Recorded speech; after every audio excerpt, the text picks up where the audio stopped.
এবার থেকে পঞ্চায়েত সদস্য সহ বিভিন্ন পদাধিকারী মিলিয়ে ৭৪,০০০ জনপ্রতিনিধির ভাতা অনলাইনে দেওয়া হবে। এতদিন খাতায় কলমে হিসেব করে টাকা পাঠানো হতো, এতে সর্বক্ষণ ট্র্যাক করতে সমস্যা হতো।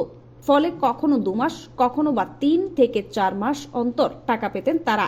এই নিয়ে যথেষ্ট অসন্তোষ তৈরি হয়েছিল পঞ্চায়েতের এই পদাধিকারীদের মধ্যে। ঝঞ্ঝাটমুক্তভাবে ভাতা দিতে পঞ্চায়েত দপ্তর এবার নতুন পোর্টাল তৈরি করেছে। তার নাম দেওয়া হয়েছে অনারারিয়াম ক্রেডিট সিস্টেম।